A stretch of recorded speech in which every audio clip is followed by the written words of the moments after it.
Hello बच्चों, कैसे हैं आप लोग सब। मैं आ गया आपका दोस्त, आपका होस्ट, आपका educator C S Shantam Gupta, India number one educator for law, all India rank 42 in CA and CS courses. Ranker बनना है तो रैंकर के साथ ही पढ़ना है। आगे मैं आपके लिए लेक्चर नंबर 5 लेके आए। होप अभी तक आपने हमारे सारे महाबली, एक नहीं दो नहीं तीन तीन महाबली के सारे क्लासेस कर लिए, चाहे फिर वो मैं हूं, चाहे फिर आदि सर, चाहे कालरा सर, या क्वांट की queen Shivani Sharma ma'am. I hope आपने सबके क्लासेस कर लिए हैं। तो ये आपके लिए आ रहा है एक नया गिफ्ट है।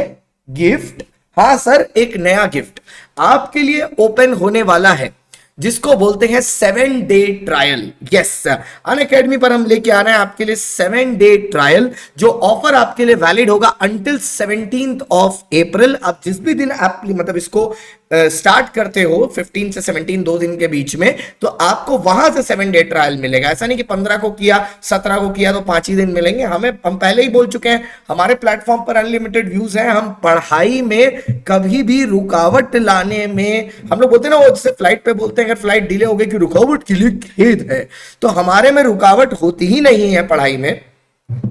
तो खेद का तो सवाल ही पैदा नहीं होता। तो हमारे पास कोई खेद वेद नहीं है। हमारी पढ़ाई भैया एकदम बिंदास चल रही है, बढ़िया तरीके से चल रही है। और इसीलिए हम लोग क्या करेंगे, आपको दे रहे हैं 7 डेज फ्री ट्रायल, जिससे आप आके प्लेटफॉर्म को एक्सपीरियंस कर सकें। जैसे ऐसे यहां पर एजुकेटर्स क्लास लेते हैं प्लेटफॉर्म पे, और भी हमारे बहुत सारे फीचर्स हैं और इंटीग्रेटेड है। जैसे यहां पर यूट्यूब में आपको फील होता होगा 5-7 सेकंड का लैग है, ये सब भी नहीं होता। प्लस पोल फीचर है, रेज हैंड फीचर है, मतलब मजा आ जाएगा प्लेटफॉर्म पे, ऐसा है। तो आइए इसको एक्सपीरियंस करिए। इसका लिंक नीचे डिस्क्रिप्शन में होगा। अब एक काम करते हैं, चलो आ जाए, फिर पढ़ाई शुरू की जाए। चलो आ जाओ सर, फिर पढ़ाई शुरू की जाए। हम लोगों ने आपको क्या पढ़ाया है उसको एक बार रिवाइज करा देते हैं। बुक्स हमारी अवेलेबल है, new syllabus, colour illustrated books सब आपके लिए रेडी है। बस क्या चीज का इंतजार है पता है? आपके आने का। बाकी सब काम हम लोगों ने करके रखा है। इंतजार है तो बस आपके प्लेटफॉर्म पर आने का, ठीक है, और किसी चीज का नहीं। तो चलिए सर फिर शुरू करते हैं। हम लोगों ने आपको क्या क्या लास्ट डे पढ़ाया था, वहां से आपका रिवीजन शुरू करते हैं। मिनिस्ट्री ऑफ फाइनेंस से, as far as I remember, मैंने आपको पढ़ाना शुरू किया था मिनिस्ट्रीज की क्लास से। तो भैया मिनिस्ट्री ऑफ फाइनेंस में सबसे पहले मैटर्स डेल्थ जो आते हैं वो है सीसीयू का एयरपोर्ट है, LIT, C for centre and state, C for capital market, U for union budget है, LIT, L for legislation, I for institution और टी फॉर टैक्सेशन। सर्विसेज किस तरीके की प्रोवाइड करते हैं? IRS are Indian revenue services, A audit and account service, C civil and account service और E economic service. Department कौन कौन से हैं सर? देखो, पहले पैसा कमाते हैं, रेवेन्यू खर्चा करते हैं, एक्सपेंडिचर, सर्विस लेते हैं, एडवाइस लेते हैं, फिर इन्वेस्टमेंट करते हैं। तो department of financial service, department of investment and पैम, public assessment management. Last में इधर से 2 ठो निकलते हैं, एक है department of economic affairs DEA और एक है department of public enterprises. Ministry of corporate finance फिर आते हैं, कॉर्पोरेट अफेयर्स सॉरी। अब मिनिस्ट्री ऑफ कॉर्पोरेट अफेयर्स को जब एमसीए की बात आती है तो ये इंडिया की गवर्नमेंट की मिनिस्ट्री है। साथ ही मैटर्स कौन से डील करती है? ये corporate body related matters deal करती है। जैसे फॉर एग्जांपल कंपनीज एक्ट हुआ, या एलएलपी हुआ, या आईबीसी कोड हुआ। हाईएस्ट पोस्ट जो इसमें है वो है DGCOA, director general of corporate affairs, और इसको करंटली हेड कर रहे हैं अशोक कुमार महापात्र। ये इंडिया में इंडियन एंटरप्राइजेस को देखता है जो या तो इंडस्ट्रियल सेक्टर में कुछ बना के बेच रही है, या सर्विस सेक्टर में सिर्फ आपको सर्विसेज प्रोवाइड कर रही है, जैसे कि अनअकैडमी। फिर आती है मिनिस्ट्री ऑफ होम अफेयर्स, मोटा भाई। तो ये है भैया, यहां पर होम मिनिस्ट्री को रीड करते हैं हमारे Amit Shah sir. Amit Shah sir maintenance of internal security करते हैं, मतलब देश में अंदरूनी कोई भी सिक्योरिटी के लैप्स ना हो, और डोमेस्टिक पॉलिसी को गवर्न करते हैं। इनके अंदर जो डिपार्टमेंट आते हैं, जैसे मैंने बताया था लास्ट डे आपको, हमारा घर है जम्मू एंड कश्मीर, ठीक है, Jammu and Kashmir is our home. So department of JNK and Ladakh, उसमें हमें प्रोवाइड करना है सिक्योरिटी, तो उसके लिए डिपार्टमेंट ऑफ इंटरनल सिक्योरिटी। वो बॉर्डर से प्रोटेक्ट करना है, क्योंकि वहीं हमारे एनिमी बैठे हैं, तो border management. India is a country of wide languages, तो डिपार्टमेंट ऑफ ऑफिशियल लैंग्वेज, और क्योंकि स्टेट्स में डिवाइड किया गया है तो डिपार्टमेंट ऑफ स्टेट्स। यहां तक हम लोग ने लास्ट डे किया था। आई होप आपको बड़ा मजा आया था। अब यहीं से बड़े मजे को आगे बढ़ाते हैं, ठीक है। बड़ी बड़ी बातें पढ़ाते पढ़ाते पढ़ाते बड़ी बड़ी बातें गुप्ता जी पढ़ाते। बड़ी बड़ी बातें कुछ पढ़ाते, ऐसे करके लाइन हो जाएगा, ठीक है, इसको भी कहीं यूज कर लेंगे इस रैप को। सो डिपार्टमेंट ऑफ ऑफिशियल लैंग्वेज, अब डिपार्टमेंट ऑफ ऑफिशियल लैंग्वेज क्या है सर? अब डिपार्टमेंट ऑफ ऑफिशियल लैंग्वेज के अंदर एक काम करता है सेंट्रल ट्रांसलेशन ब्यूरो, एक काम करता है central Hindi training institute, HIT बोलते हैं, हिट, और दूसरा है डायरेक्टर सेंसस ऑपरेशन। ये उतना इंपॉर्टेंट नहीं है क्योंकि ये डिपार्टमेंट के सब डिपार्टमेंट्स हैं, तो इनको बस जस्ट रीड के लिए रखा है। इवन ICI के मटेरियल पर भी इन पर ज्यादा डिस्कशन नहीं है। थोड़ा सा पानी पी लू भाई, ओहो किनले। अगर किनले से बात याद आई तो किनले पे देखो भैया महेंद्र सिंह धोनी का लोगो है। तो महेंद्र सिंह धोनी क्या है, ब्रांड एम्बेसडर है कि किनले के ओनर है? ये किनले के ब्रांड एम्बेसडर है, ठीक है। किनले फसाई द्वारा अप्रूव्ड है, क्योंकि कोई भी पानी की बोतल या कोई भी खाने पीने का सामान फसाई द्वारा अप्रूव्ड होना चाहिए। ये भी तो सब क्या है, लॉ ही तो है। तो लॉ तो पानी पीने में भी लॉ है भाई, और क्या बोले हम, ठीक है। चलिए सर अगली मिनिस्ट्री की तरफ चलते हैं, ministry of law and justice. इससे हमको तो भैया खासम खास प्यार है और खासम खास अपडेट रखना पड़ता है क्योंकि हमारे सब्जेक्ट से रिलेटेड है।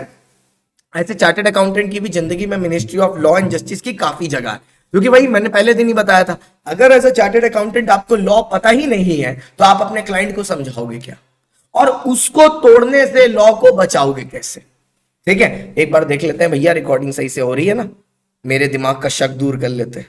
हाँ आइए तो चलिए सर, तो ministry of law and justice is a government of Indian enterprise cabinet ministry. ये क्या चीज में डील करता है, management of legal affairs, legislative activities and administration of justice. तो ये क्या है सर, LLG, ठीक है, LLG। तो ये करता क्या है सर, लीगल अफेयर्स को, या MLA भी इसका एक शॉर्ट फॉर्म बनता है, कि ये लीगल अफेयर्स की मैनेजमेंट करता है, legislative activities law banana, and administration of justice, क्योंकि कोर्ट्स भी इसी के अंदर आते हैं, ठीक है। तो ये क्या फंक्शन प्रोवाइड करता है, ये MLA का फंक्शन प्रोवाइड करता है। M management of legal affairs, L legislative activity, A administration of justice, ठीक है, एडमिनिस्ट्रेशन ऑफ जस्टिस। यहां पर देखो पूरा का पूरा डिपार्टमेंट डिजाइंड है। Departments of ministry of law and justice 3 department है।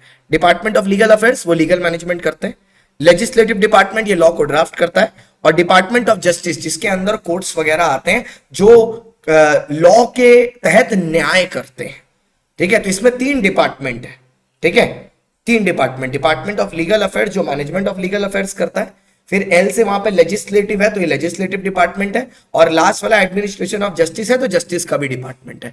तो मतलब इनकी सर्विसेज और इनका डिपार्टमेंट हम लोग इक्वल टू कर सकते हैं to give a better picture, ठीक है। याद करना है ना, देखो अपना ऑब्जेक्टिव क्या है, पहले तो हमें समझना है, ठीक है, और फिर समझ के हमें क्या करना है, उस चीज को याद करना है। समझ के उस चीज को क्या करना है, याद करना है। जब हम उसको समझ लेंगे और उसको याद कर लेंगे तो हमारा काम बन जाएगा। तो हमें पहले समझना है और फिर समझ के उसको याद करना है, ठीक है। चलिए आइए सर एक बार कैलेंडर चेक कर लिया जाए। आज तारीख कौन सी है, 14 है ना।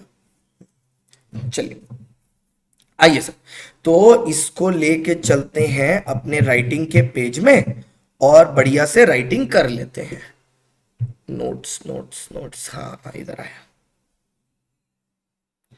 ये मिनिस्ट्री ऑफ होम अफेयर्स है, इसमें ही पॉइंट नंबर 4 डाल देते हैं, ministry of law and justice,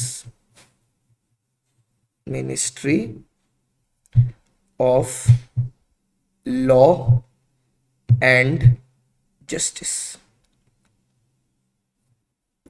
ministry of law and justice,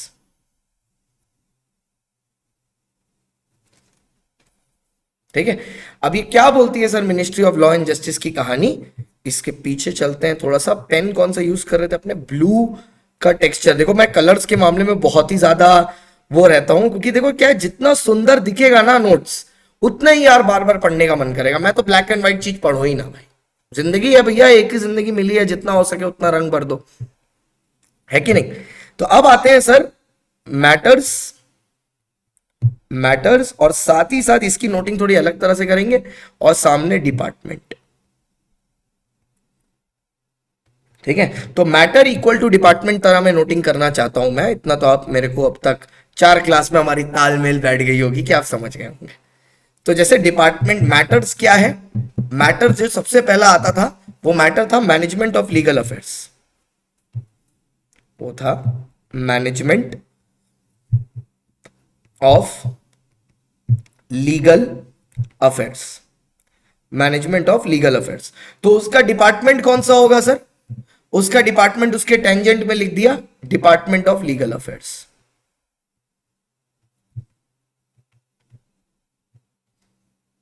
department of legal affairs, ठीक है। उसके बाद इधर साइड में आया, दूसरा आया लेजिस्लेटिव एक्टिविटी, लेजिस्लेटिव एक्टिविटीज। अब लेजिस्लेटिव एक्टिविटी कौन मेंटेन करता है सर, ये legislative department.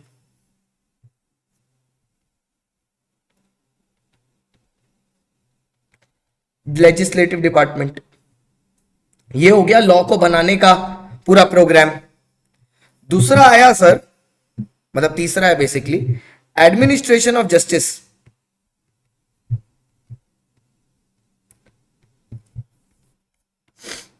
Administration of justice ये कौन करता है सर, ये करता है department of justice.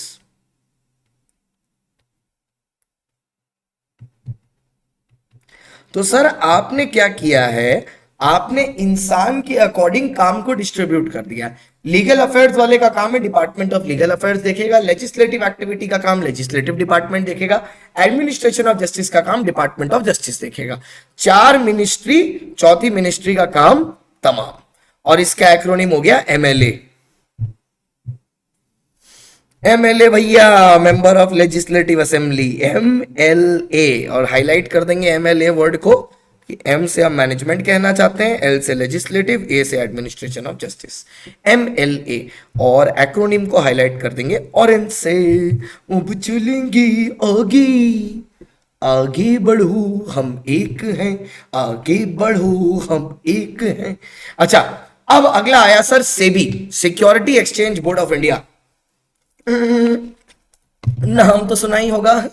Security exchange board of India है जैसे कि है राज, जैसे कि राज होता है करण जौहर की पिक्चर में, नाम तो सुना ही होगा, या राहुल, वैसे ही है SEBI, security exchange board of India. हर जगह स्टॉक मार्केट को ऐसा बेचा जाता है, ऑनलाइन अगर देख लो तो हर आदमी उसमें स्टॉक मार्केट में दिखाता है, आज लगाइए 2 लाख रुपया, कल निकल जाएगा 2 करोड़ रुपया, ये सब बेचते हैं ना अलग अलग। ये 5 ऐसे ऐसे कन्विंसिंग स्पीच ऐसे होती है, 5 स्टॉक बता रहा हूं, इसमें पैसे लगाइए, जीत के लेके चले जाइए, सब बेवकूफ बनाते हैं। Security board, exchange board of India काम क्या करता है पता है, ऐसे ही फ्रॉड लोगों से तुमको बचाता है। तो security exchange board of India का काम क्या है, इट्स अ रेगुलेटरी बॉडी। अभी तक आप जो देख रहे थे ना वो सब मिनिस्ट्रीज थी, ये एक रेगुलेटरी बॉडी है। It is not a ministry, it is a regulatory body. Sir, what is the difference between a regulatory body and ministry? It's the same difference between your mom staying at your house and a watchman of the society. Watchman of the society is a regulatory body. वो ये देखता है कि कोई गलत आदमी घर, मतलब किसी की सोसाइटी के अंडर ना आए, कोई भी सोसाइटी के रूल्स एंड रेगुलेशंस को तोड़े ना। लेकिन मम्मी क्या है, मम्मी घर की होम मिनिस्ट्री है, सारा decision making inside the house mummy द्वारा ही होता है। तो कंपनी के अंदर क्या डिसीजन मेकिंग होता है या कॉर्पोरेट बॉडी के अंदर क्या डिसीजन मेकिंग हो रहा है, इसमें सेबी का कोई रोल नहीं है, सेबी का रोल बाहर की तरफ है, ठीक है। तो security exchange board of India is a regulatory body. क्या बॉडी है वो एक रेगुलेटरी बॉडी है। तो security exchange board of India is a regulatory body, ठीक है, for the securities and commodity market in India. क्या चीज को रेगुलेट करती है ये, for the securities and commodities market in India. कि इंडिया की जो सिक्योरिटीज मार्केट है उसको गवर्न करती है और उसको रेगुलेट करती है, ठीक है। ये किसके द्वारा ओनरशिप, ये भी एक इंपॉर्टेंट चीज है, इसको भी हेड मिनिस्ट्री ऑफ फाइनेंस करता है। तो अगर आप मिनिस्ट्री ऑफ फाइनेंस के डिपार्टमेंट में जाओ तो हमने देखो यहां पर साफ साफ लिखा था कैपिटल मार्केट। तो कैपिटल मार्केट को देखता है MCA, ministry of finance, MOF, ठीक है, financial services, department of financial services, वो देखते हैं मार्केट को। So it comes under the ownership of the ministry of finance with in the government of India. Sir SEBI establish कब हुआ था, इसमें थोड़ा सा ट्रिकी है, ध्यान से सुनना। 12 April 1988 an executive body was giving statutory power on 30th January 1992 to SEBI Act 1992। देखो sir, SEBI as a body enact हो गया था 12 अप्रैल 1988 में एज अ बॉडी, लेकिन इसको जो पावर ग्रांट हुई थी ना कुछ काम करने की, वो हुई थी 30 जनवरी 1992। इस 1992 वाली चीज को बहुत अच्छा से जानते हो एज हर्षद मेहता स्कैम। अगर आपने वो मूवी या सीरीज ध्यान से देखी है तो उसमें आपको दिखाई दिया होगा कि सेबी ने कैसे उनके सिक्योरिटी एक्सचेंज बोर्ड कैसे खोदना शुरू कर दिया था हर्षद मेहता स्कैम के बाद। Actually Harshad Mehta scam when it came into life, मतलब जब वो एक्सपोज हुआ, then SEBI became hyper active in it, उसकी चीजें खोजने में कि ये क्यों हुआ, ये कैसे हुआ। Then is when the main scam came into the picture. ठीक है, तो it was 12 April 1988, SEBI is formed as an executive body. उसको पावर्स ग्रांट की गई हैं 30 जनवरी 1992 में, और फिर सेबी एक्ट के अंदर वो प्रोड्यूस करता है। तो अगर आप पूछोगे बॉडी कब फॉर्म हुई, 12 अप्रैल 1988 एग्जीक्यूटिव बॉडी, और पावर्स कब मिली, 30 जनवरी 1992। मतलब सेबी आज की डेट में जो सिक्योरिटी और कमोडिटी मार्केट को रेगुलेट करता है, तो वो पावर उसको कब मिली है, 30 जनवरी 1992 से।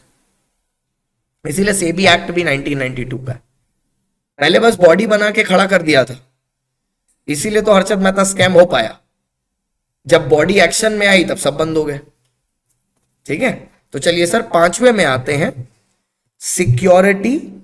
सिक्योरिटीज एक्सचेंज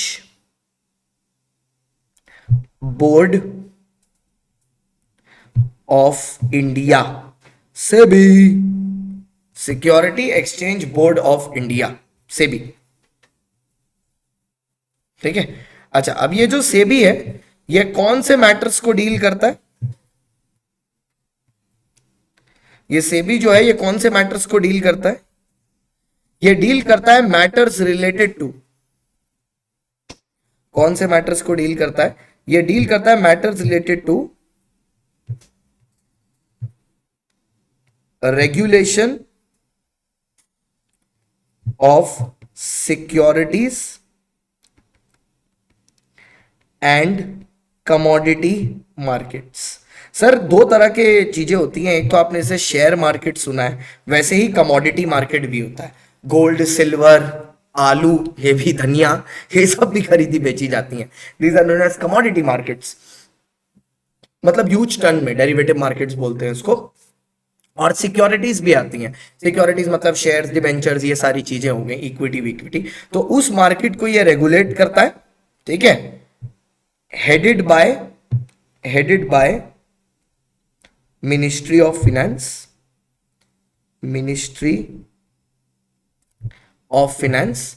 और भैया ये एस्टैब्लिश्ड कब हुआ है, बॉडी बन के रेडी हुआ है, बॉडी बन के रेडी हुआ है इन 1988, लेकिन पावर्स मिली है 30 जैन 1992, किसके अंदर, under SEBI act, under SEBI act 1992, उसके अंडर पावर्स मिली है, उसके अंदर पावर्स मिली है। Is it clear sir?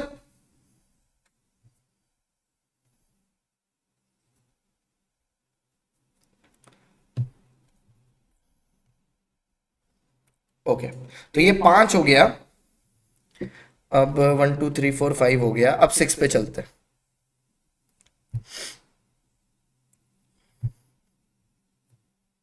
Okay, इधर से आते हैं।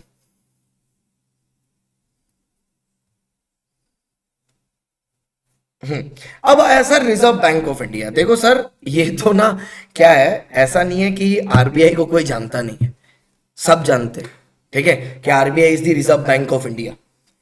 और जो लोग नहीं जानते थे ना, उन्होंने डिमोनेटाइजेशन के बाद सब जान लिया, जब मोदी जी ने नोटबंदी की थी। तो basically sir who is RBI? RBI is the reserve Bank of India, RBI is the apex body, ठीक है, of the India's banking system. देखो हर कंट्री में एक सेंट्रल बैंक होता है, हर कंट्री में। वो उस बैंक का काम बेसिकली पब्लिक के साथ इंटरैक्ट करना या डील करना नहीं होता कि उस बैंक में जाके तुम यूपीआई लगवा लो या अकाउंट खुलवा लो, उसका वो काम नहीं होता। उस बैंक का काम ये होता है कि बाकी के कमर्शियल बैंक्स जो काम कर रहे हैं उसको वो ऊपर से बैठ के वॉच करता है, रेगुलेट करता है, ठीक है, वो उसका काम होता है। अब इंडिया का जो सेंट्रल बैंक है उसका नाम आरबीआई है। हाँ, इंडिया में एक सेंट्रल बैंक ऑफ इंडिया भी है जो कमर्शियल बैंक है, याद रखना, वो आरबीआई नहीं है। आरबीआई एक इंडिपेंडेंट बॉडी है, central bank of India India में कमर्शियल बैंक है, ठीक है। हर कंट्री का एक सेंट्रल बैंक होना चाहिए which is known as the apex. India का जो सेंट्रल बैंक है उसका नाम आरबीआई है, रिजर्व बैंक ऑफ इंडिया, और उसका काम बेसिकली बहुत सिंपल है। सिंपल तो नहीं है वैसे, तो बोलने में सिंपल है। Regulatory body responsible for regulation of the Indian banking system, ठीक है। ये बेसिकली इंडिया के बैंकिंग सिस्टम के ऐसे बोल सकते हैं पापा हैं, इंडिया के बैंकिंग सिस्टम के पापा हैं, ठीक है। तो it is the regulatory body responsible for regulation of the Indian banking system. It is under the ownership of the ministry of finance. मतलब ये ले दे के भैया दो लोग आ गए मिनिस्ट्री ऑफ फाइनेंस की ओनरशिप के अंदर, ठीक है। मतलब एमओएफ में लिखने के लिए और 2 पॉइंट मिल गया आपको एक्स्ट्रा कि सेबी भी उनकी ओनरशिप के अंदर है और साथ ही साथ आरबीआई भी। अरे पैसे से रिलेटेड है ना, लिखा तो था ही ना वहां पर फाइनेंशियल इंस्टीट्यूशन, तो आरबीआई हो गया, कैपिटल मार्केट लिखा था तो सेबी हो गया, ठीक है। अच्छा, एक और चीज, आरबीआई सिर्फ यही नहीं करता। आप लोग में से जो बच्चे अभी 12th पास करके ये लेक्चर देख रहे हैं, या जो बच्चे 12th में आके एक लेक्चर देख रहे हैं, या जो बच्चे 11th से 12th में जाएंगे, एक चैप्टर आता है मनी सप्लाई। मनी सप्लाई का मतलब होता है at any point of time, आदि सर भी पढ़ाएंगे आपको, मनी एंड बैंकिंग है सिलेबस में, एनी पॉइंट ऑफ टाइम जो पैसा मार्केट में पब्लिक की पॉकेट में है। ओहो, पॉकेट में रॉकेट है भैया, कितना पैसा पब्लिक की पॉकेट में है, मेरे वॉलेट में कितना पैसा है, that is known as money supply. RBI इस मनी सप्लाई को भी कंट्रोल करता है। क्यों करता है समझो। जब कोई चीज हमारे पास बहुत ज्यादा होती है तो उसकी वैल्यू नहीं होती। अगर लोगों के हाथ में पैसा बढ़ेगा तो पैसे की वैल्यू गिरेगी, पैसे की वैल्यू गिरने का मतलब महंगाई बढ़ेगी, महंगाई बढ़ने का मतलब इन्फ्लेशन, मतलब 12 रुपए की मैगी 14 रुपए की हो जाएगी। जैसे वो 10 से 12 हुई है, 12 से 14 हुई है, आज 10 रुपए की ताकत इतनी कम हो गई है कि वो मैगी भी नहीं खरीद सकता। That is called rise in price और inflation. That is called rise in price और inflation, which ever way you want to call it, ठीक है। ओके, अब आरबीआई के अंदर उसके पेमेंट, मतलब आरबीआई के अंदर 3 डिपार्टमेंट काम करते हैं, ठीक है। मैं उनको 3 डिफरेंट कलर से हाईलाइट कर देता हूं जिससे आपको क्लियरली यहां पर दिखे कि भैया सर 3 डिफरेंट चीजें पढ़ाने वाले हैं। आरबीआई के अंदर 3 डिपार्टमेंट काम करते हैं। एक है भारतीय रिजर्व बैंक नोट मुद्राएं, BRBNM, जिसका जैसे कि आपको पता है, नहीं पता तो मैं बता देता हूं। RBI has the sole authority to print and mint Indian currency note, ठीक है। वो जो इंडिया की करेंसी नोट होती है ना, नोट्स या कॉइन्स, उसको प्रिंट और मिंट करके सर्कुलेट करने का आरबीआई के पास सोल अथॉरिटी है। Except 1 rupee note and 1 rupee coin and 10 rupee coin, वो आरबीआई नहीं करता, वो मिनिस्ट्री ऑफ फाइनेंस करती है। अब मैं जब आरबीआई बोल रहा हूं, इसका यह मतलब नहीं कि वो आरबीआई के ऑफिस में हो रहा है, वो मिंटिंग हाउस में होता है, ठीक है। मिंटिंग हाउस या प्रिंटिंग प्रेस में होता है। ऐसे ही 2 प्रिंटिंग प्रेस इंडिया में लोकेटेड है, एक वेस्टर्न इंडिया में है जिसको नासिक बोलते हैं, और एक सेंट्रल इंडिया में है जिसका नाम देवास है। सो BRBN, भारतीय रिजर्व बैंक नोट मुद्राएं, BRBNM, भारतीय रिजर्व बैंक नोट मुद्राएं, पुराने जमाने में नोट को मुद्रा बोलते थे ना, पैसे को। एक है सेंट्रल इंडिया में, एक है वेस्टर्न इंडिया में। वेस्टर्न इंडिया में नासिक हो गया, सेंट्रल इंडिया में देवास हो गया। इनका काम ही है, ये मिंटिंग हाउस है जो इंडिया में करेंसी मिंट करते हैं। अच्छा, रिजर्व बैंक ऑफ इंडिया के अंदर ही एक दूसरा डिपार्टमेंट आता है जिसका नाम है NPCI of India, national payment corporation of India, NPCI, ठीक है। ये डिवीजन का काम क्या है? ये डिवीजन का काम है सिर्फ पेमेंट को रेगुलेट करना और सेटलमेंट सिस्टम का काम करवाना। पेमेंट को रेगुलेट करना और सेटलमेंट सिस्टम का काम करवाना, ठीक है। इनका काम है सिर्फ पेमेंट को रेगुलेट करना और कोई चीज नहीं। NPCI, national payment corporation of India. इनका काम क्या है?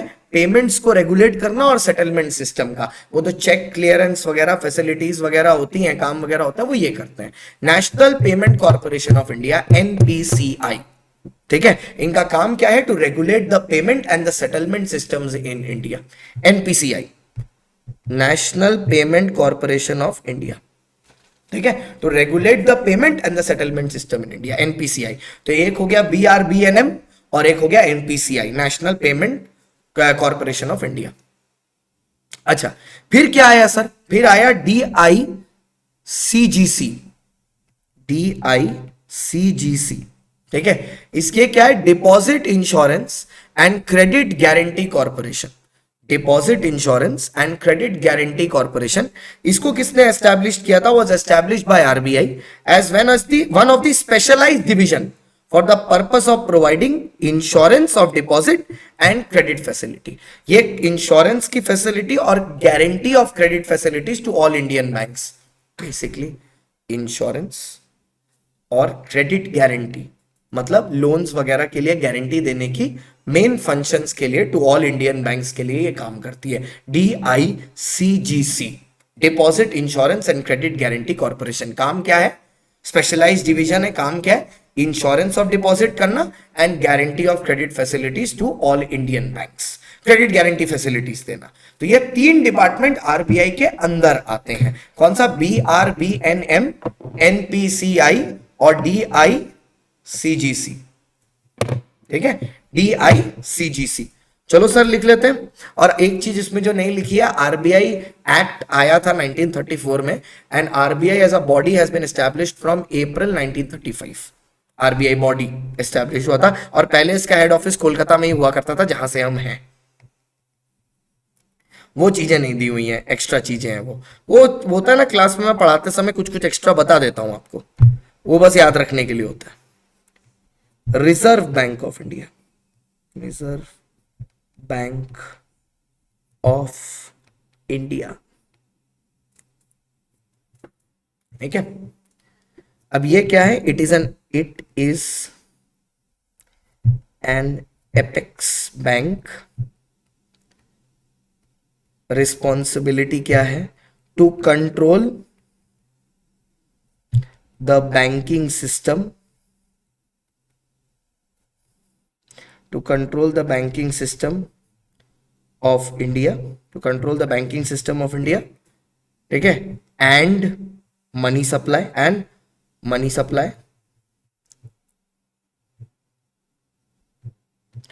इसके अंदर भैया तीन डिपार्टमेंट काम करते हैं। आरबीआई के तीन डिपार्टमेंट्स हैं और तीनों भाई बहुत ही गजब का काम करते हैं। अगर तीनों में से एक भी डिपार्टमेंट इनएक्टिव हो जाए तो भैया, जैसे हमारे चार महाबली टीचर हैं, अगर चारों में से एक भी टीचर चला जाए ना, तो ऐसा होता है कि वो जो मतलब जो धागा है ना, जिसमें पूरा का पूरा बोलते हैं मूर्त, मतलब वो सजा हुआ है हार, वो धागा टूट जाता है ना, तो मोतियां बिखर जाते हैं। वैसा है, पिरो के रखा है एक तरीके से इंडिया के बेस्ट एजुकेटर्स को एक ही प्लेटफॉर्म पर। आइए, 1 2 3, 1 2 3। आओ सर, सबसे पहले BRBNM,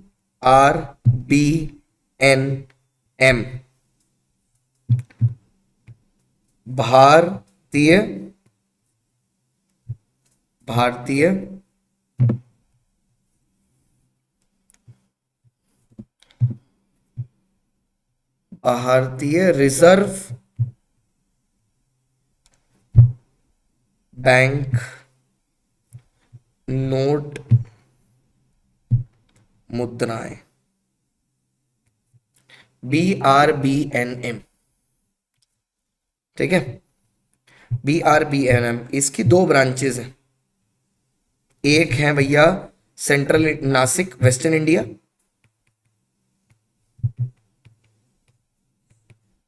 और एक है भैया सेंट्रल इंडिया।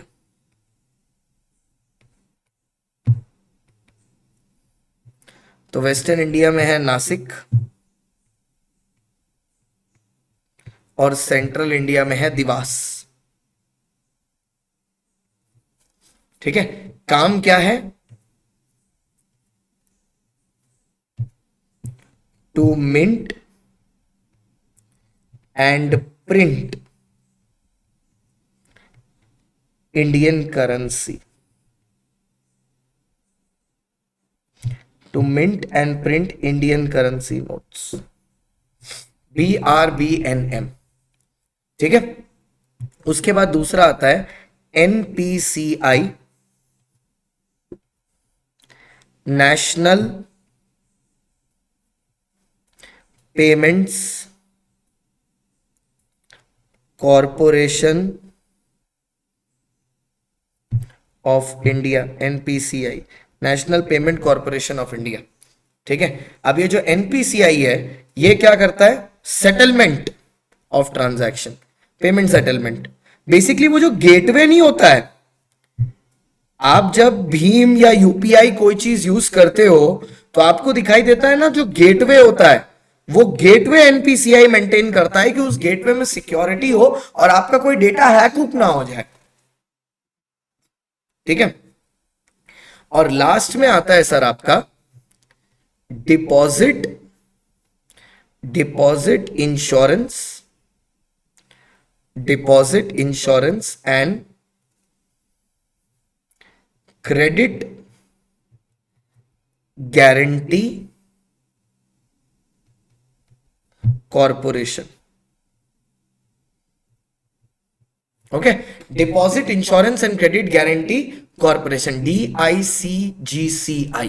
ठीक है, इनका काम क्या होता है सर? दो तरीके की फैसिलिटी ये प्रोवाइड करते हैं। डिपॉजिट के लिए इंश्योरेंस क्यों लग रहा है पता है? पब्लिक का पैसा डूबना नहीं चाहिए ना बैंक में। अगर कोई बैंक की लाल बत्ती जल गई, हमारे बायोलॉजी के टीचर बोलते थे बैंक की लाल बत्ती जल गई, मतलब सर अगर बैंक बंद होने के टाइम पे आया ना, कि बैंक का अगर बंद होने की नौबत आई तो उसमें जो पब्लिक का पैसा है वो तो वापस करना पड़ेगा। तो ये वो काम करते हैं डिपॉजिट इंश्योरेंस का, कि पब्लिक का पैसा सेफ रहे बैंक में। अगर बैंक डूब भी रहा है अपनी हरकतों की वजह से तो बेचारे जो पब्लिक है उनका पैसा नहीं जाना चाहिए। तो ये डिपॉजिट का इंश्योरेंस कराते हैं और गारंटी फैसिलिटीज देते हैं,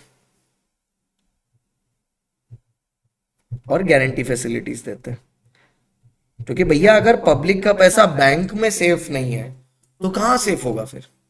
ठीक है, तो BRBNM हुआ, NPCI हुआ और DICG, deposit insurance and credit guarantee corporation. ठीक है, अब इसी के साथ आपकी सारी की सारी रेगुलेटरी बॉडीज यहां पर खत्म हो गई। अब आता है सर इंडिया का बैंकिंग सिस्टम। तो अगर मतलब इंडिया का बोलते हैं ना जुडिशरी सिस्टम, जो हम आपको बता रहे थे, इंडिया का जुडिशरी सिस्टम, कि इंडिया का लाइनअप कैसे होता है जुडिशरी का। ठीक है, तो उसमें अगर आपको याद हो, हमने आपको यह बताया था कि इंडियन जुडिशियल सिस्टम में सबसे ऊपर रहते हैं सुप्रीम कोर्ट, सुप्रीम कोर्ट के बाद आते हैं हाई कोर्ट और उसके बाद आते हैं सबऑर्डिनेट कोर्ट्स। ये मैंने आपको बताया था। आज मैं आपको ये इंडियन जुडिशियल सिस्टम दिखाऊंगा। चलिए आइए इंडियन जुडिशियल सिस्टम की तरफ चलते हैं और इसी के साथ हमारा पूरा टॉपिक खत्म हो जाएगा इंडिया के जुडिशियल सिस्टम को करते ही।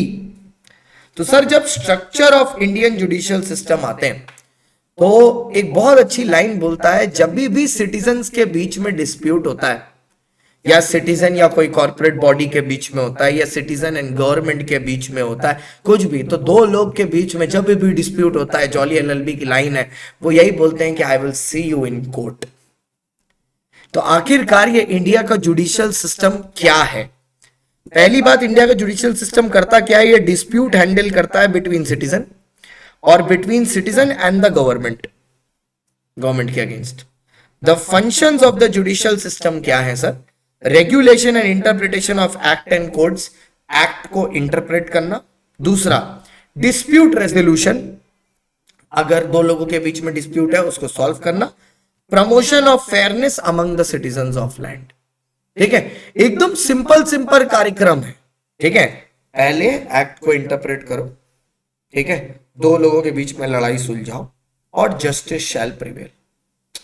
एक्ट को समझाओ कि एक्ट में ये लिखा है, आपने ये गलत किया है, दो लोगों के बीच में लड़ाई शांत करो, लड़ाई माफ करो, और उसके बाद फेयरनेस को प्रमोट करूं। यही इंडियन सिस्टम का काम है। ठीक है, हमारे यहां काम होता है रैपिड। ठीक है, एक्ट को रेगुलेट करता है, एक्ट को पढ़ता है, एक्ट को रेगुलेट करता है। A for act, R for regulate, A for act, R for regulate. ठीक है, डी से डिस्प्यूट को सॉल्व करता है, जिसको डिस्प्यूट रेजोल्यूशन बोलते हैं, और पी से प्रमोट फेयरनेस।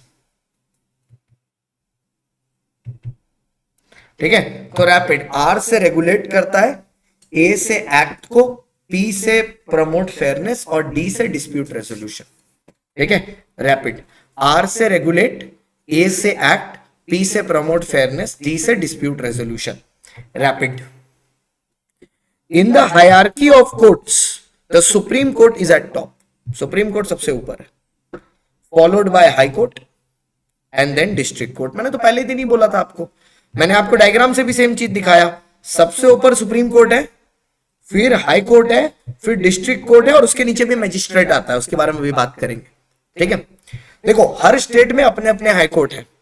ठीक है, तो हाई कोर्ट के जो डिसीजन है वो सिर्फ उस रिस्पेक्टिव स्टेट तक ही है, लेकिन जो सुप्रीम कोर्ट के डिसीजन है वो सारे के सारे स्टेट्स के हाई कोर्ट मानेंगे एज पर आर्टिकल 141। इसी को हमने कॉमन लॉ बोला था पिछले क्लास में, अगर आपको याद हो तो। मतलब बेसिकली क्या होता है, जब सुप्रीम कोर्ट कोई चीज बोल देता है ना तो वो लॉ बन जाती है, सीधी सी बात है। अगर सुप्रीम कोर्ट ने कोई चीज बोली तो वो लॉ बन जाती है। ठीक है, तो अगर रिस्पेक्टिव हाई कोर्ट्स में मुद्दा चल रहा है तो हाई कोर्ट्स का सिर्फ उस रिस्पेक्टिव स्टेट तक बाइंडिंग है। ठीक है, लेकिन अगर सुप्रीम कोर्ट ने कुछ बोल दिया तो वो पूरी कंट्री पर बाइंडिंग है, मतलब कंट्री के सारे कोर्ट्स पर बाइंडिंग है अंडर आर्टिकल 141।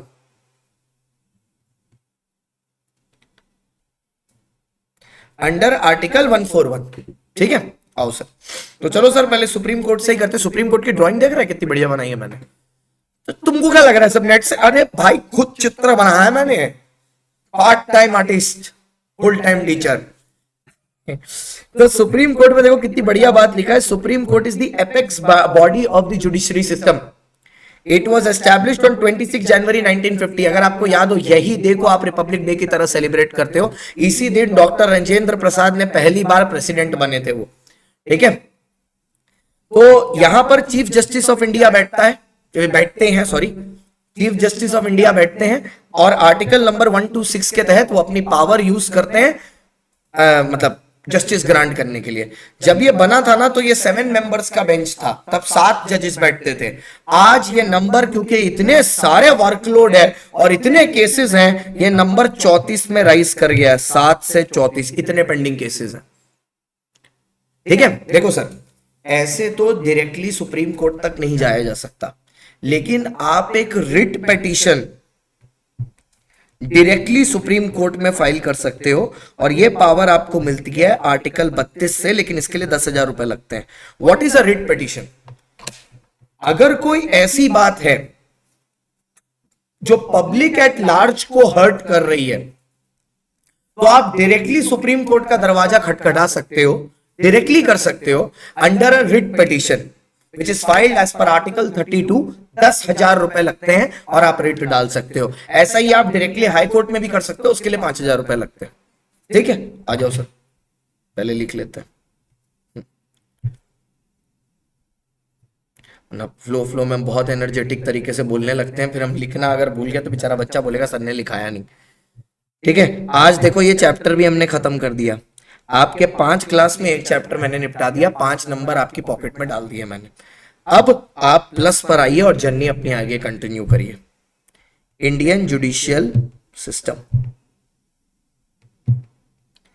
आज एक बच्चा बोला सर आपके 3-4 क्लासेस मैंने डेमो की जो चल रही वो देखी, मैं कहीं और जाने वाला था, लेकिन आपके क्लास देखने के बाद मैंने बोल दिया यही करूंगा, क्योंकि मुझे सब समझ में आया।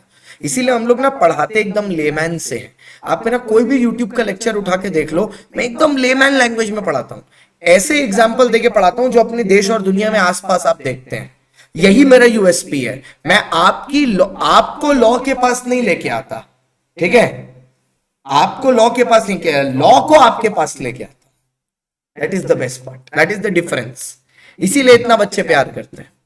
इंडियन जुडिशियल सिस्टम में सबसे ऊपर बैठता है सुप्रीम कोर्ट।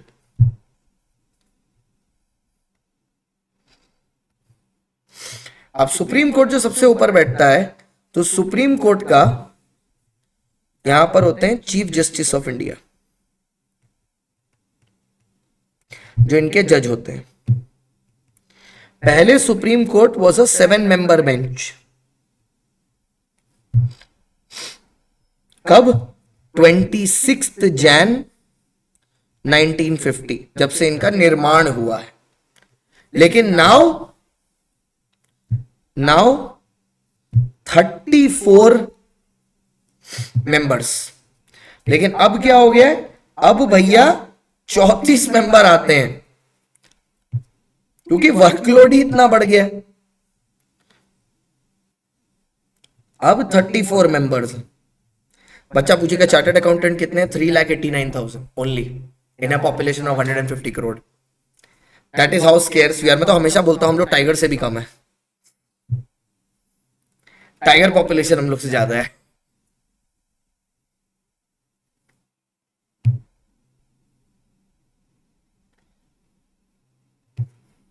हाँ, sorry sorry sorry sorry. Supreme court line सीधी बनती है यार, जब कोशिश करो तभी नहीं होता, पोपट हो जाता है। हाँ अभी ठीक है। और सुप्रीम कोर्ट में आप सीधा पास कर सकते हो जिसको बोलते हैं रिट पिटीशन। रिट पिटीशन, आप रिट पिटीशन सीधा फाइल कर सकते हो सुप्रीम कोर्ट में अंडर आर्टिकल नंबर 30। अरे ये मिट क्यों जा रहा है बार बार? अच्छा, आर्टिकल नंबर 32। और सर ये रिट पिटीशन का मतलब क्या? ये कब फाइल की जाती है? Public interest is hurt. जैसे अभी हाल फिलहाल एक रिट पिटीशन फाइल की गई है आईसीआई के अगेंस्ट हाई कोर्ट में, दिल्ली हाई कोर्ट में, कि इलेक्शन की वजह से इंस्टीट्यूट ने एग्जाम पोस्टपोन नहीं किया, इसमें बच्चों का इंटरेस्ट हर्ट हो रहा है, उनको पोस्टपोन करना चाहिए। इसके अगेंस्ट एक रिट पिटीशन फाइल की गई है। तो रिट फाइल करने वाले आदमी को अपने जेब से पैसा देना पड़ता है और फिर वो केस में जाता है। और क्यों? क्योंकि वो ये प्रूव करना चाह रहा है कि जो ये हो रहा है वो जनता दल के अगेंस्ट है, सिर्फ मेरे अगेंस्ट नहीं है, पूरी जनता को हर्ट कर रही है ये बात। तो ये हो गया सुप्रीम कोर्ट। इसके बाद आया सर हाई कोर्ट। हम नीचे वाला एरो बना रहे हैं क्योंकि पावर नीचे की तरफ जा रही है, कम हो रही है मतलब, ठीक है। अब नेक्स्ट लेवल पर आया सर हाई कोर्ट।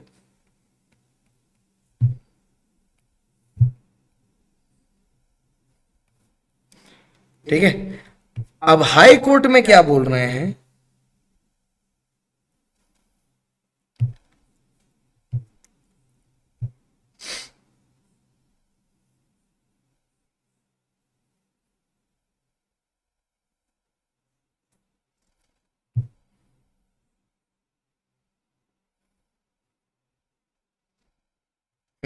अब हाई कोर्ट में क्या बोल रहे हैं? हाई कोर्ट स्टेट वाइज होते हैं, ठीक है, ये स्टेट वाइज होते हैं। Highest court of appeal in each state and union territory is the high court. तो हाई कोर्ट को पावर कहां से मिलती है जजमेंट की? As per article 214 214 second number पर आता है, फर्स्ट नंबर पर सुप्रीम कोर्ट है, इसलिए नंबर 2 से शुरू होता है। सुप्रीम कोर्ट का देखो आर्टिकल 141 है, क्योंकि नंबर 1 है तो 1 से शुरू होता है। हाई कोर्ट सेकंड नंबर पर 2 से शुरू होता है, ठीक है। उसका 141 है, इसका 214 है। तो इसमें सब आर्टिकल 2 से है, क्योंकि सेकंड नंबर पर आता है ये। So Article 214 of the Indian Constitution states that there must be a High Court in each state. The High Court has the appellate, jurisdictional, audit and supervisory jurisdiction. However, Article 227 of the Indian Constitution limits a High Court supervisory power. In India, there are 25 High Courts, one of each state and union territory and one for each state and union territory. 6 states share a single high court.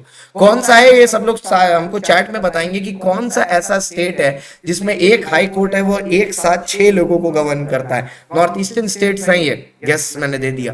N individual can seek a remedy against violation of fundamental rights. अगर उसका fundamental right to speak या कुछ अगर hurt हो रहा है तो वो सिंपली हाई कोर्ट में भी पिटीशन फाइल कर सकता है. जैसे यहां पर जो आईसीआई के अगेंस्ट हाई कोर्ट में पिटीशन फाइल किया गया है, इसमें जो पिटिशनर है, पिटिशनर वो होता है जो केस कर रहा होता है, वो ये अपील कर रहा है कि राइट टू वोट जो नागरिकों का होता है, राइट टू वोट, वो हर्ट हो रहा है यहां पर. वो इसके अगेंस्ट कंप्लेन कर रहा है that the right to vote is being compromised. ठीक है, तो an individual can seek remedy against the violation of fundamental rights in high court by filing a writ petition under article 226. ठीक है, article 226. आइए sir high court पर चलते हैं. ठीक है, ये आया भैया हमारे हाई कोर्ट. हाई कोर्ट दादा, it is the highest court of appeal.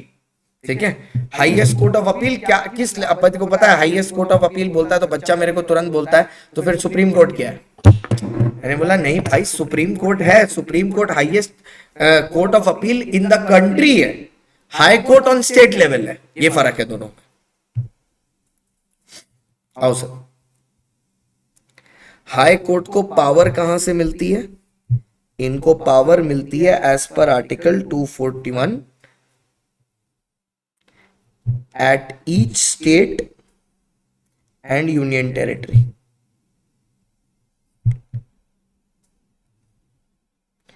ठीक है, इसमें आप रिट भी फाइल कर सकते हो if fundamental right compromised.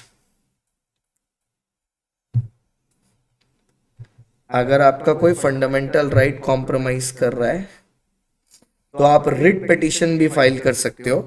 Under कौन सा आर्टिकल? Under article 226. ऊपर 32 था, नीचे 226 है. ऊपर 32 था, नीचे 226 है. तो आप यहां पर भी आर्टिकल फाइल कर सकते हो. किसमें? हाई कोर्ट में. करंटली कितने हाई कोर्ट हैं? 25 high courts are there. 25 high courts are at present. 25 high court हैं एट प्रेजेंट. ठीक है, तो सुप्रीम कोर्ट हुआ, हाई कोर्ट हुआ. अब इसके नीचे आता है भैया आपका डिस्ट्रिक्ट कोर्ट. सुप्रीम कोर्ट हुआ, हाई कोर्ट हुआ, इसके नीचे आता है आपका डिस्ट्रिक्ट कोर्ट.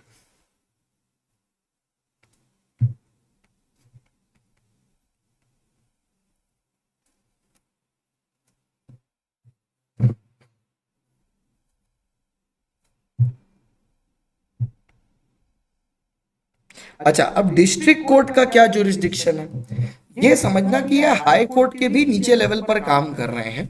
ठीक है, अच्छा इंडिया का सबसे पुराना हाई कोर्ट पता है कहाँ है? ये भी मेरे ही शहर में है, कैलकाटा हाई कोर्ट. गो कैलकाटा के यार. ठीक है, ये भी कैलकाटा हाई कोर्ट में ही है. 2 जुलाई 1862 में इसका निर्माण हुआ था. It is the oldest high court. If you see, it was formed before the supreme court.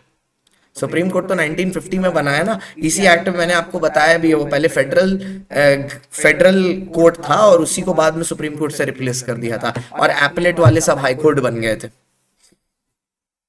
तो अब डिस्ट्रिक्ट कोर्ट क्या आता है?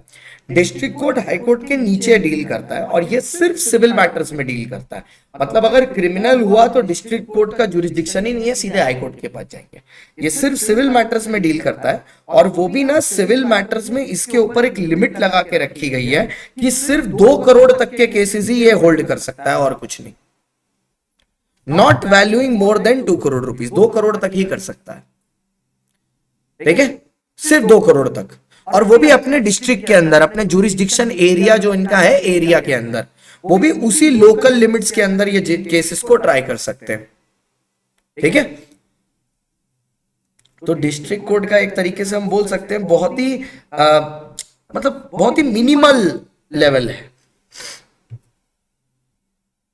जहां पर स्टेट ज्यादा बड़े होते हैं वहां पे डिस्ट्रिक्ट कोर्ट के पास जाना आदमी प्रेफर करता है, क्योंकि स्टेट्स इतने बड़े लेवल पर हैं, हाई कोर्ट्स के पास इतने केसेस पेंडिंग होते हैं रेजोल्यूशन होते होते पता चला जमीन का केस सॉल्व होते होते जो आदमी जमीन का ओनर था वही निकल लेता। So these function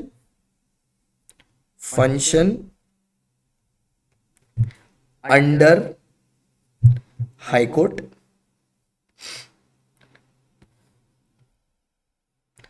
cases up to 2 crore.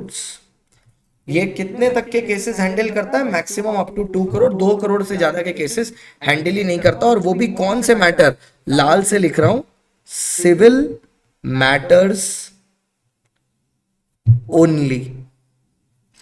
सिर्फ और सिर्फ सिविल मैटर्स हैंडल करता है और कोई केसेस हैंडल नहीं करता, सिविल मैटर्स ओनली। ठीक है, ये है डिस्ट्रिक्ट कोर्ट। ठीक है, matters up to ₹2 crore and only civil matters को हैंडल किया जाता है। अब इसके नीचे आता है मेट्रोपॉलिटन मैजिस्ट्रेट। ठीक है, इनका बेसिक रोल ये होता है जब भी किसी को एफआईआर में उठाया जाता है ना, उठाया जाता है मतलब अरेस्ट किया जाता है, तो मेट्रोपॉलिटन मैजिस्ट्रेट के सामने 24 घंटा के अंदर उसको अपीयर कराया जाता है। और ये हर जगह नहीं होते, ये वहां पर होते हैं, ठीक है, जहां पर जनरली पॉपुलेशन 10 लाख से ज्यादा है किसी स्टेट की, वहां पर ये मेट्रोपॉलिटन बनाए जाते हैं, इसलिए इनका नाम ही मेट्रोपॉलिटन है। मेट्रोपॉलिटन सिटीज में होते हैं और जुडिशियल मैजिस्ट्रेट इनको ट्राई करता है। बेसिकली जो भी एफआईआर में अरेस्ट होता है 24 घंटे के अंदर मैजिस्ट्रेट के सामने अपीयर कराया जाता है, वरना फिर वो एक तरीके से रिहा हो जाता है। तो यहां पर इस डिस्ट्रिक्ट के नीचे मेट्रोपॉलिटन आएंगे।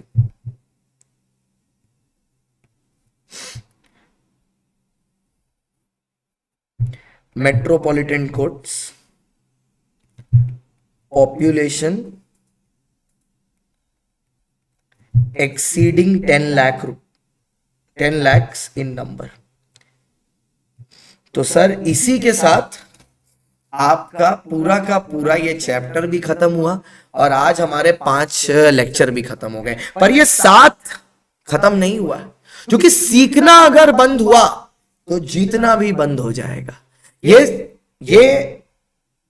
मैं ऐसा नहीं बोल सकता ये अंत है, ये तो सिर्फ शुरुआत है एक नए रिलेशन की, एक नए भरोसे की, एक नई जर्नी की।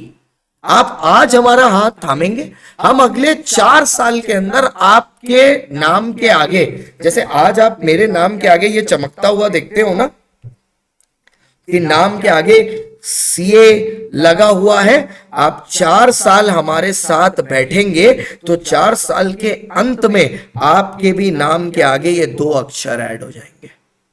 और अगर मैं रैंकर हूं तो मैं आपको भी रैंक तक लेके जा सकता हूं। ये 2 शब्द अपने नाम के आगे ऐड करवाने में आपको मेहनत लगेगी, बट मेहनत तो गधा भी करता है, घोड़ा भी करता है। मैं आपको हॉर्स वाली मेहनत कराना चाहता हूं, आपको डायरेक्शन दिखाना चाहता हूं। चलना तो आप ही को पड़ेगा, लेकिन अगर साथी मेरे जैसा मजबूत होगा ना, तो जहां चाह है वहां राह हम खुद बनाएंगे। So I welcome you to the Mahabali batch, which is starting on the 23rd of April with these lovely set of educators, experienced, talented, energetic, young team ready to fulfill your CA dream. तो भैया आप देर किस बात की है? साथ हमारा है, लक्ष्य तुम्हारा है, पूरा हमें करना है। तो चलिए सर शुरू करते हैं फिर। अब ओवर टू आदि सर की क्लास, और आज के लिए अलविदा। साथ नहीं छूटना चाहिए, क्योंकि आपका हाथ हमने पकड़ा है, सीए तक लेके जाएंगे। Thank you so much for watching guys, this is your educator CS Shantam Gupta, India's number 1 educator for law. Ranker 7 पढ़ो, रैंकर तुम भी बनो। Thank you so much.